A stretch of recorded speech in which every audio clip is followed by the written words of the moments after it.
Hello, beautiful people. My name is Emma, And I'm MC. and we are your hosts of the G Forces podcast. So, this upcoming weekend, we have the Austrian Grand Prix. We actually watched this race last year, I believe. Yes, we did. At the Red Bull Ring, they've got a gigantic bull statue thing there. I'm quite excited for this one. Last year, it was just all orange because people were dressed up in orange for Max Verstappen. But in McLaren fan fashion, it was actually papaya fans. Um, but anyways, I'm going to be talking about the 2002 Austrian Grand Prix. Mary Catherine, what are you going to be talking about today?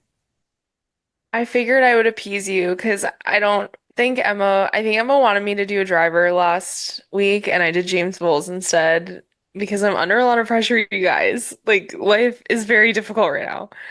So, to make you proud, we're doing a so do not get at me for the nitty-gritty details, people. We're doing a very high-level overview of Niki Lauda.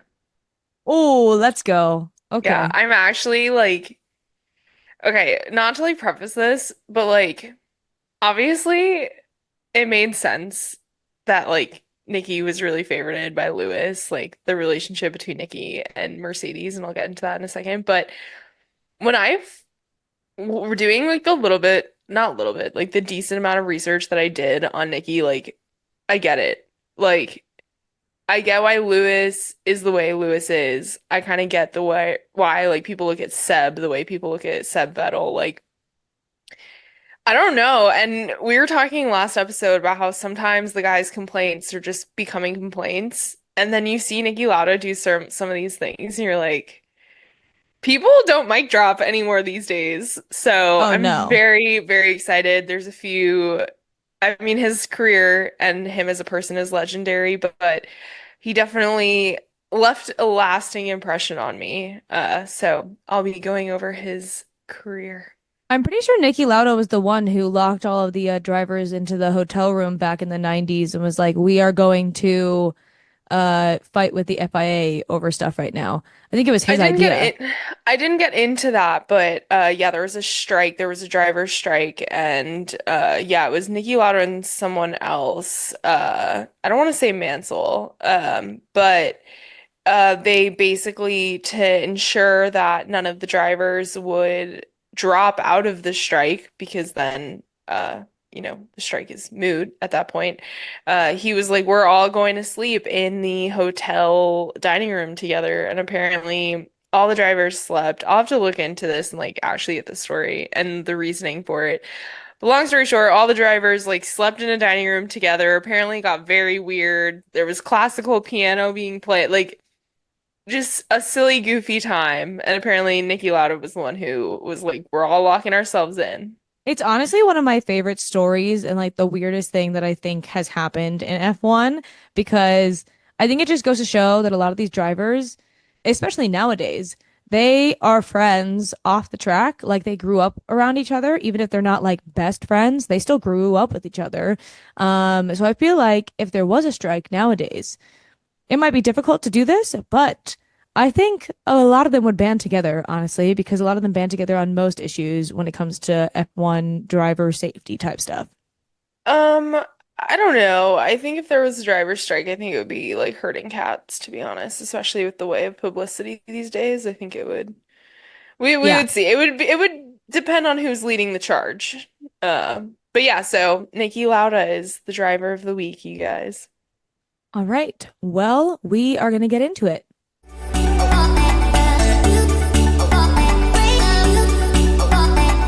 All right, guys. So, Niki Lauda was born on February 22nd, 1949 in Vienna, Austria. His full name was was Nicholas Andrea Lauda. Niki's family was rather wealthy. His father was a prominent businessman. I believe his father got his money in the paper industry. No relation to Michael Scott. But it seems like this relationship between father and son was rather tumultuous. I think it was probably a little bit of society. You know, it's a wealthy business family. And then they have this son who wants to be a driver. So just, a side episode of Downton Abbey. Um, Nikki didn't go to Where are college. these jokes coming from? I don't know. There's a storm coming in and we're at our friend's house, so like I think I'm a little anxious. It's like a 30-minute storm, but should I stop with the jokes or are they good? That's the No, question. no, I'm enjoying them. Keep going. Nikki didn't go to college and decided to pursue racing, which obviously didn't make the family happy at all. There also, before I get really into it, the F1 Hall of Fame has like this full bio on him. Um, his beginning career saw him in Formula V and Formula 3 in the late 1960s, starting around 1968. And in order to begin his career, he didn't receive the money from his family, and instead he took out a bank loan. Um, I don't know, what he backed up if this was the bank loan he backed up, like when you get a loan, you have to like show like here's my I'll get into what I think his second loan he based it off of. I don't know if he did it off of all of them, but we'll get into that in a second. In 1972, he took out a second loan against his life insurance policy. So, like, I don't know if you're just like taking out a loan like against like you surviving. I don't know how that works. Seems a little sketch, but he took out this second loan so that he can make his way onto the Formula 2 team named March. As well as like they had an F1 team, and so I think the hope was, join this team. They have a route to Formula 1. The team was rather uncompetitive in 1972 and honestly had quite an abysmal season. Niki was not able to show his true skill as a driver and was facing a concern of bankruptcy since he literally took out a loan to like pursue this career. In 1973, because March was not doing well, he decided to switch to BRM, which was British Racing Motors. While this team was in decline, they would only last a handful more years. Lauda was able to perform decently and was able to clear his debts. Thank God. He was also able to catch the attention of some people's Lord and Savior, Enzo Ferrari. His deal with BRM was for 2 years, but he caught the attention after only 1 year. And so, this gives a little bit like it only happened in the 70s. But Lauda was able to basically buy his way out of his contract with BRM with Ferrari's money. So he joined Ferrari in the 1974 season. Loud, Lauda. Oh my God. Because I've been calling him Nikki this whole time, like saying it was like I know him. Lauda is constantly described as rather blunt, no nonsense, kind of like straight to the point, and quite a confident guy. There's a story that when he first tested the 1974 Ferrari 312, he told Enzo that the car was a piece of shit, but that he was confident and he could make it work. Nikki did well in that 74 season, but really shined in 1975, winning 5 races that season and winning his first world championship with Ferrari.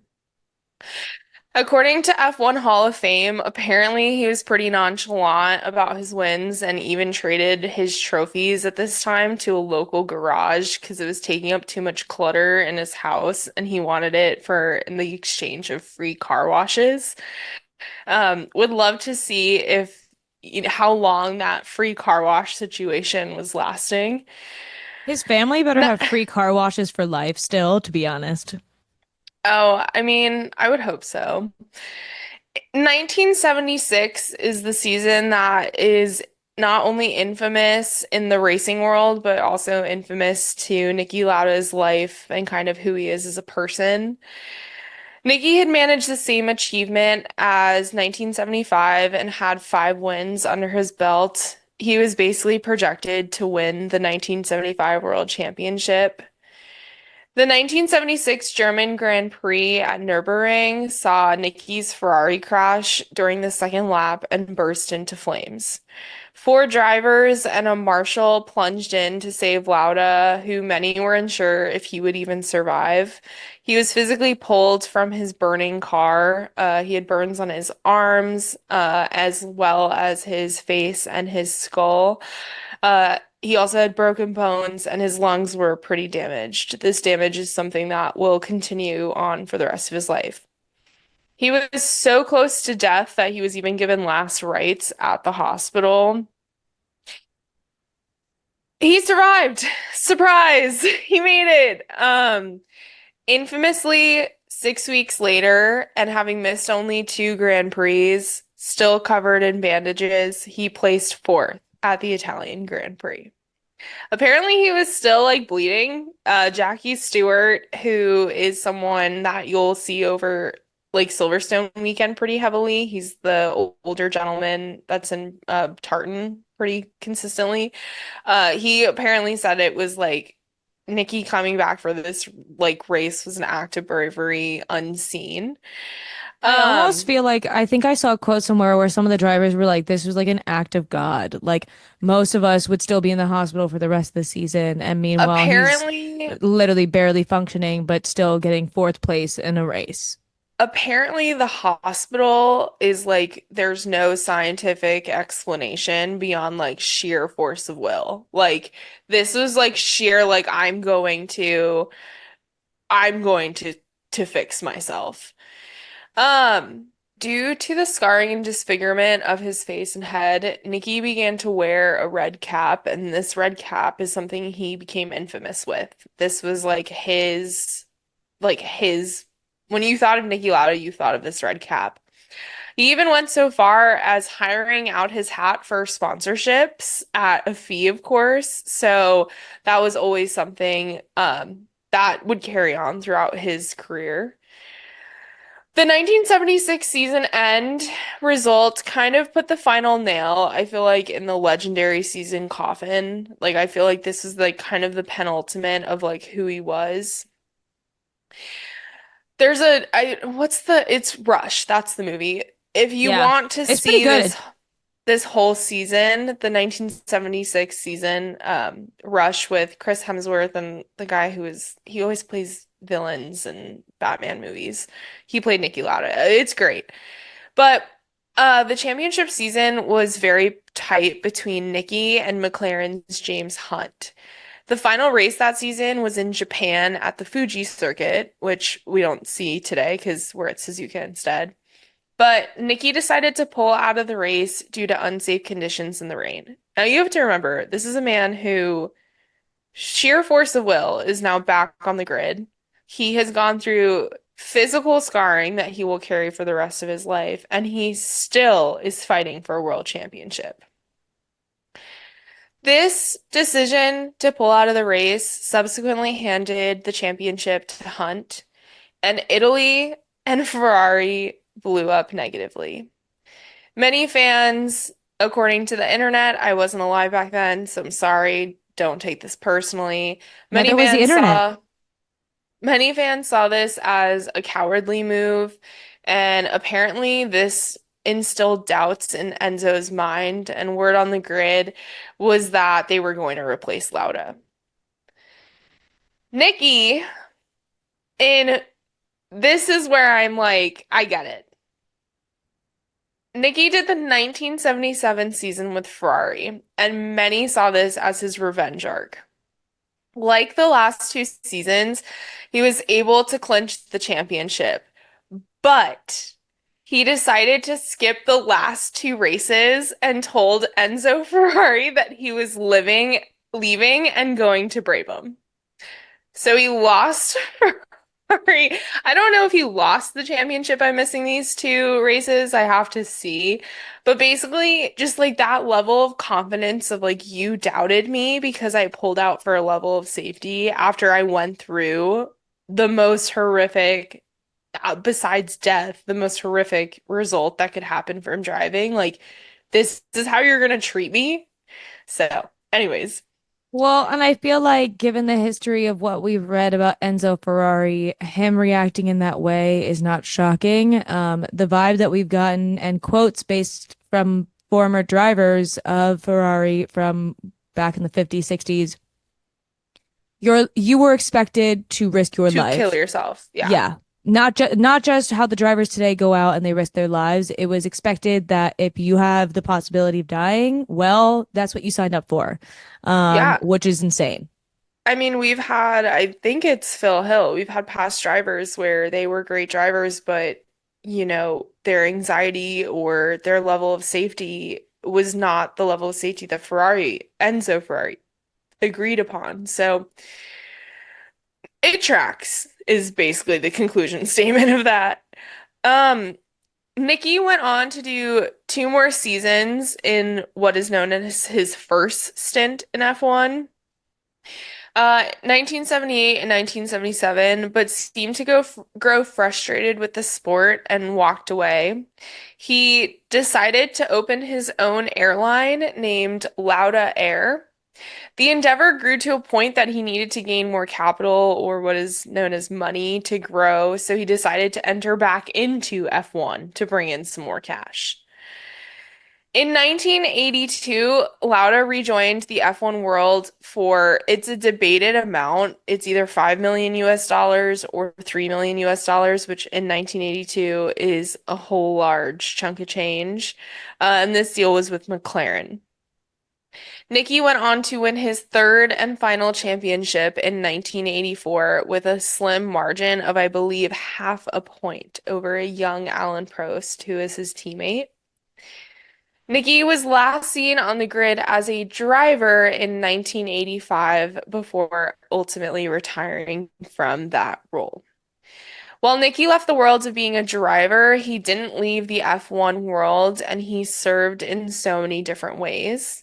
So in the early 1990s, he was an advisor for Ferrari. He then went on to be a team principal for, I believe, just one season in 2001 for Jaguar.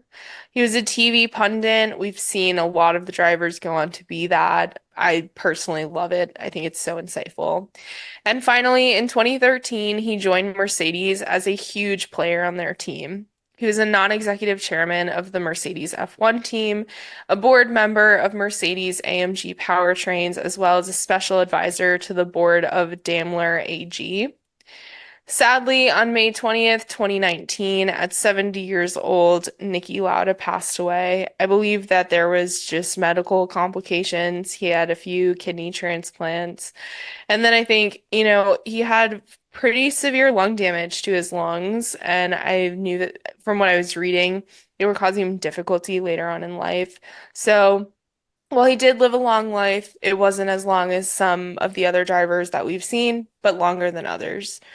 I just think reading how he stood up against even the internal team negativity in this like just kind of kick-ass way is something that obviously very different contracts, negotiations, the world of F1 has changed completely. But it just sometimes it's like it does make me look at the restrictions that drivers have on what they can say and the way they can act. And it does get you a little frustrated because it's like you see the way these drivers like Senna, Lauda, the way they used to protest in their own ways. It just feels like sometimes it's such a corporate machine now, whereas like this was a sport. And obviously it's still a sport. I still have the respect for F1 today. And this is just one driver's story. Niki Lauda is a legend amongst so many that aren't. But there are so many things that these drivers back then could do and say and act that we don't see anymore. And again, maybe that's just the evolution of the sport. But yeah, I just think sitting there and to have that level of confidence, like his mental health, man, like just insane. But There's also another really good like documentary movie where it's Niki Lauda's son and I think James Hunt's son actually. yeah, They both raced together in some formula, a lower formula in like Saudi Arabia. And it was really interesting to watch because you got their like as a child, like their perspective. And a Yeah. lot of the movies pit Niki Lauda and James Hunt against each other. And from what the children have said is on track, yes, they were each other's toughest competitors, but off the track, they were so close. Like they might not have been best friends, but they respected each other and they were not these volatile fighting people that sometimes movies portray them to be. They respected um each other's art because James Hunt, from what we've seen, is portrayed as this party boy, and Niki Lauda was portrayed as this family man, wants to like take racing very seriously, very blunt, He was like straightforward. the original petrol head. Like Yeah. it genuinely, I think obviously there's a Hollywoodification to every single one of these stories, right? You have to take everything with a grain of salt. But I think at the end of the day, these what they were able to achieve and the way they were able to act, it's like it's the same way, we have to look at drivers today. Like, one, obviously we don't know them. There's that. But two, the way the media is going to portray them, it's like you have to make it dramatic. And so I think there's only a select few of people on this planet who will know what it's like to be a Formula One driver. It's like, why would you want to make such severe enemies with the only people who get it? Like I'm sure, you've seen it. You've seen them struggle with even their families. And when we're reading on this and watching documentaries, like it is a lot. And so it's not surprising that, they would make these connections and that Hollywood would obviously villainize and dampen certain stories. But yeah, I just feel like sometimes the protesting aspect or what they decide to do against teams that they kind of like get pissed off by isn't really talked about. Like I had no idea Nikki just like skipped out on two races back then. Can you imagine if Carlos decided to do that? Like, hey, like imagine. It would be the But end of the world if a driver did that today.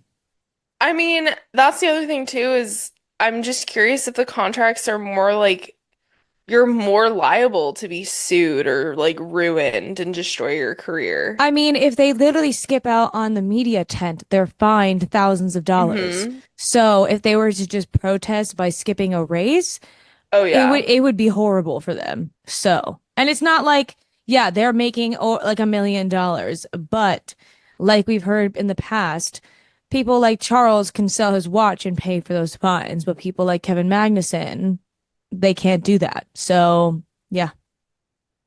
But that's Niki Lauda in a nutshell. Obviously, significantly more to his life and career than, my 20-minute rundown, but um someone who is so important to the Formula One world, so important to Mercedes. Like there is an emotional tie between Nikki and Mercedes, understandably. And then someone who always speaks positively of him is Lewis Hamilton. I think that that Yeah. was a very large mentorship, similar to kind of Christian Horner, Helmut Marko, Max Verstappen. It's almost the like Helmut Mercedes Marko, version. Helmut Marko versus Obviously, yes. I know I cannot compare Helmut Marko and Nikki, but I'm giving the people that are new the Yes. understanding of the vibes, I'm not Okay. making Helmut Marko and Niki Lauda do not go in the same bucket, you guys. So don't compare them the way I did.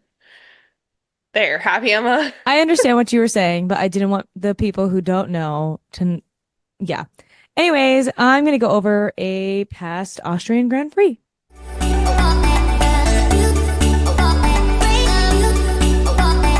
For the 2002 Austrian Grand Prix, this race was quite important because of a rule change that was made between 2003 and 2010.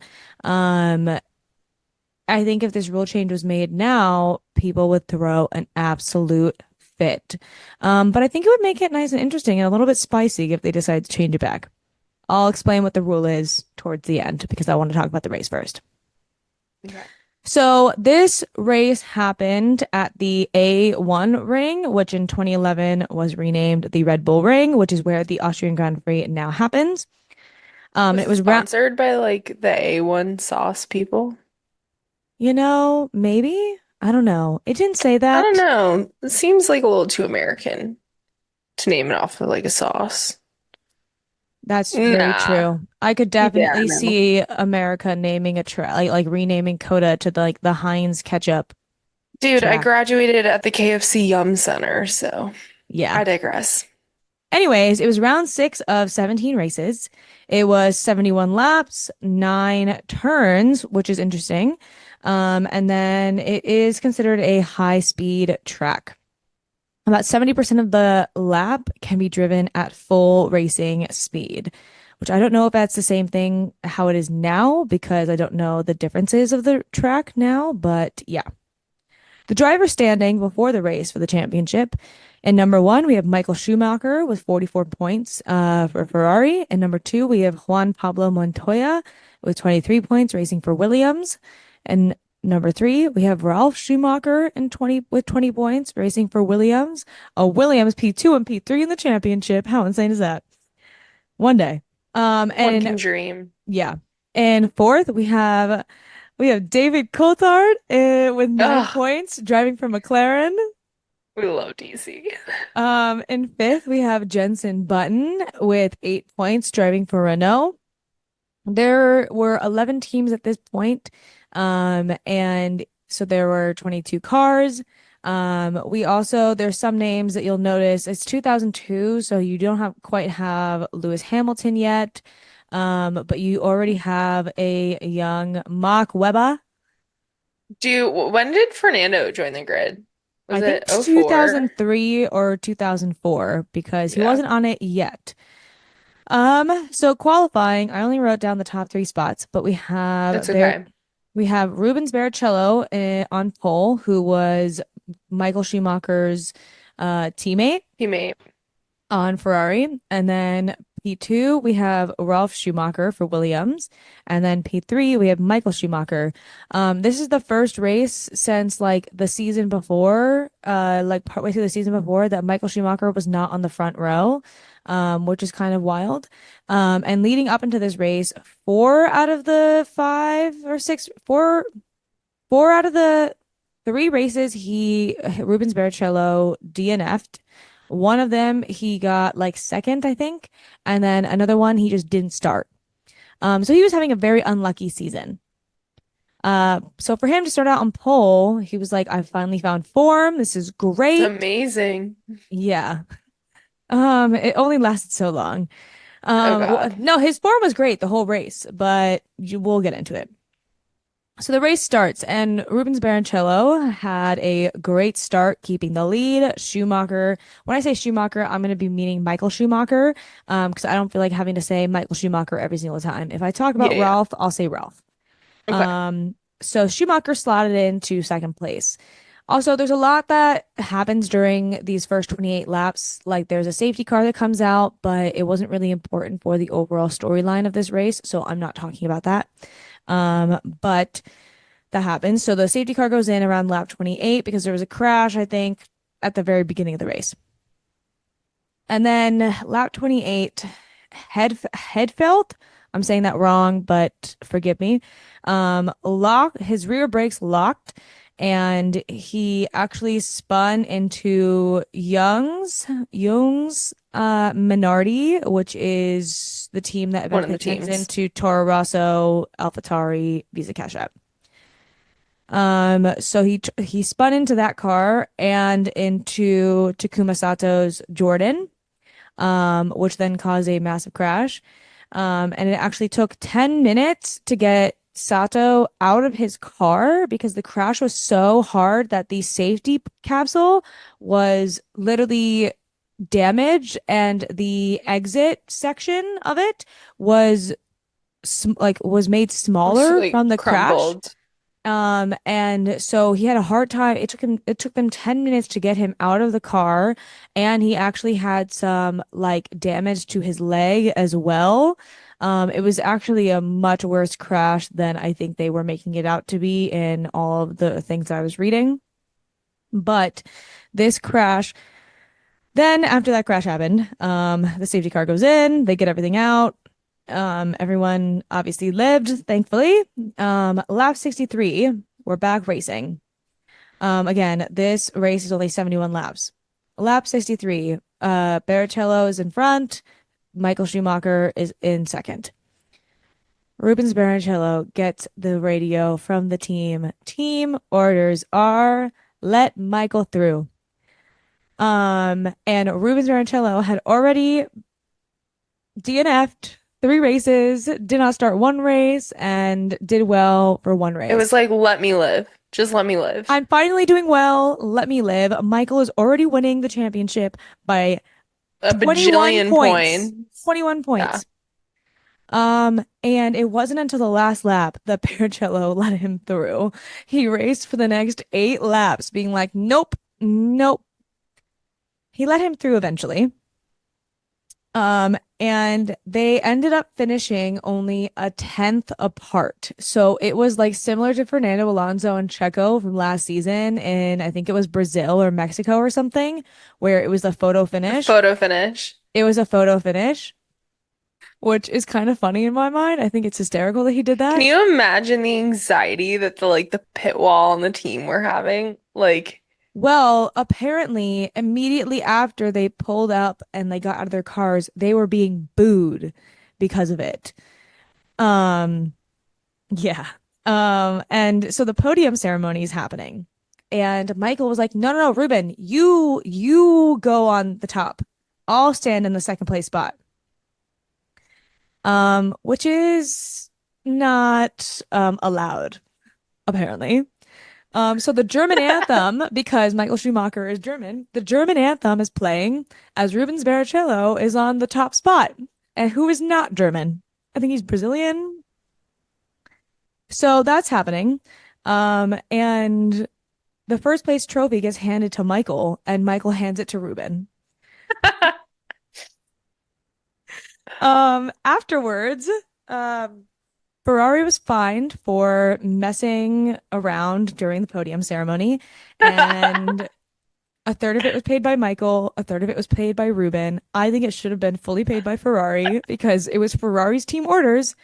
And this is the part that's wild. The rule that was created because of this, team orders were banned by the FIA from 2003 to 2010. Can you imagine if team orders were not allowed nowadays? Oh my goodness, the amount of times that Carlos and Charles have fought each other, the amount of can you the so team when you order? say, well, hold on. When you say team orders weren't allowed for those years, does that mean the team couldn't order the driver to give up a spot for, like, they had to compete for the spot? Yes, that's to my Okay, understanding, that's what because it was. I'm like, it, they all act like they don't have team orders now, like first and second driver. Okay, so here I see the benefit. And then I see the negative. Like I see the benefit in like a Bro Sadie situation. Like, can you imagine Yeah, like that's the thing. Can you maybe imagine like Mercedes not having team orders? Maybe there it would have been an equal fair fight where they weren't doing it, but then also team I orders were wonder kind of important too, sometimes.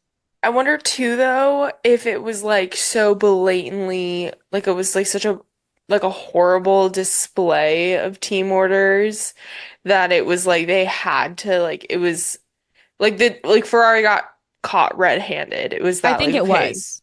Like, because I also wonder if it was, we can't have team orders go down this road. It's gonna get really messy. Like, let's close that door for now. Um, but yeah, I mean, right before we started filming this, I opened up my phone and it's right after, we're filming this right after the Barcelona Grand Prix, and there's F1 posted the commentary from Charles about the incident today, and then the commentary from Carlos. And it's like it's so messy. It's yeah. Anyways, I digress.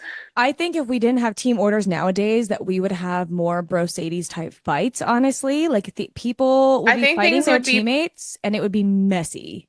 I think But things would I be think it's dangerous, like yeah. in terms of just like actual, like at some point, like yeah, the drivers aren't the team leaders in the sense of like I think the team principals, like I feel like the drivers are kind of figureheads, but also there's a level of professionalism. I also do think too the price cap has changed the way some of the guys drive I think because 100% because if you have a chance of if you start to crashing, fuck around and you're crashing into your teammate all the time, that's millions of dollars. And so I think it's kind of like you have to take a step back and look at the bigger picture of like, okay, how much of this is like emotional? How much of this is actually racing?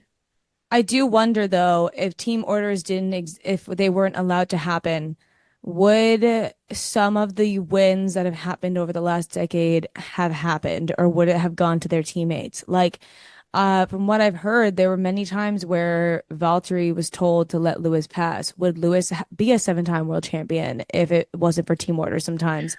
Or Would Charles have won the races that he's won if it wasn't for would team orders? drivers' championships be closer? Yeah, I think they might be, to be honest. Yeah. I mean, also again, the sport has evolved so much. Like the difference in technology alone has made team orders like a whole different ball game. I mean, even look at the statistical projections they have of like if it rains 4 raindrops, here's your race result. Like so, but damn, But that's yeah, I find it so funny the random rules that they just create after like certain problems. I mean, I guess it makes sense because I do think that it was probably a very blatant Yeah. show of team orders that almost made it seem unsportsmanlike because your one driver is well ahead of your other driver and you're asking them to slow down and let the other driver pass that much just because you want that one driver to win. It felt the vibe that I got was that it was very icky and it just Yeah. the audience for the audience to boo, then you know something was wrong. So I again, I don't think it'll ever happen again. I don't think that they'll ever get rid of team orders. I think it would be really interesting if they did it for like a race or two. But it's never gonna happen because team orders are way too important nowadays. So yeah. Awesome. Very interesting. All right, we're gonna get into our final thoughts now.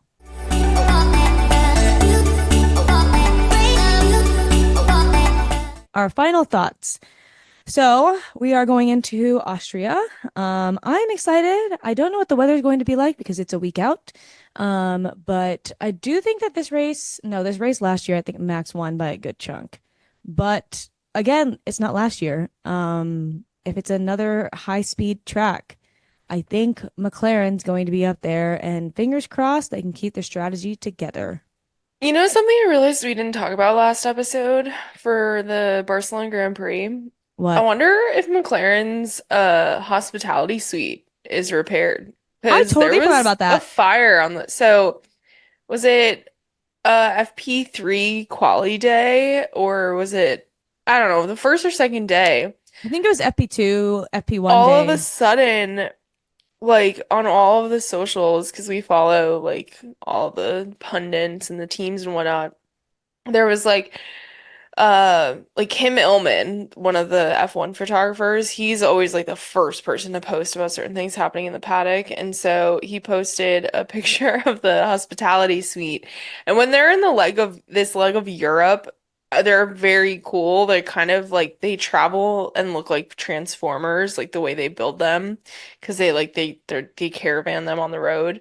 Uh but apparently their hospitality suite had like an electrical fire or something. And so, according to the pundits, because we're not one of them and not there, the whole like community really rallied around because the hospitality suites includes like where the drivers get ready for before the race and whatnot. And because it was a fire, it was all smoked out, so I don't think they could use it for this past weekend. So curious to see what if they're gonna have one.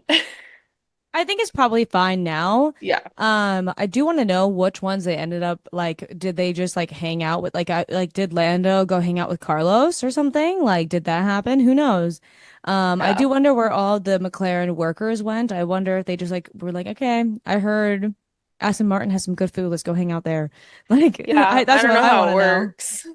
Um, but yeah, I'm definitely excited. I think like the Austrian crowd, the Belgian crowd, they're always like very party hardy. Oh yeah. Um, So was the Spanish. so I was like, let's go Spain. This is great. yeah, it was hot too. I'm curious because I know at least in the United States right now, we're getting a pretty bad heat wave. So I think the South, Midwest, Northeast at least is like we're all sitting in like 90-degree Fahrenheit weather. If it was Celsius, Celsius, we'd be dead. we'd be dead. Um, but I'm curious to see if they're gonna get any sort of heat wave and how that's gonna affect the cars. So Yeah, well, and so this weekend is Austria, and then the next weekend after that is Silverstone, Silverstone. which is my favorite race of the year, and I am so excited for it. It's going to be so good, and hopefully a Brit can win it and take home the win. It's going to be so good. Yeah, can you imagine if Lando won and Lewis was on the podium? Oh, also, we didn't talk about this either at the end of the Barcelona It was episode. Sorry, Lewis's first guys. podium in a long time. Did you see there are people are already making the friggin' fan edits, which I love these people because the speed at which they work is insanity. But did you see that Lewis was like standing off to the side during the champagne celebration and like people are like, "Oh my God, Lando and Max went and like sprayed him with champagne." And I'm like, guys, like, Well, that actually reminds me also, for F1 Academy's podium, um, one of the Alcabasi sisters was on the podium, and they are both Muslim, and so they can't be like sprayed with the champagne, obviously. And so immediately after they like get their trophies, she like sprints off the podium, and it was really sweet. You see Chloe Chambers like hold on to the top of her champagne before she starts spraying it, and then once she sees Alcabasi run off, she starts spraying. I feel like they should have two bottles. Like if one of them ends up on the podium, they should switch it to like rose water that day or something so that yeah, they like they can join in on the did. celebration. But I did think it was sweet that they remembered so that she wasn't sprayed.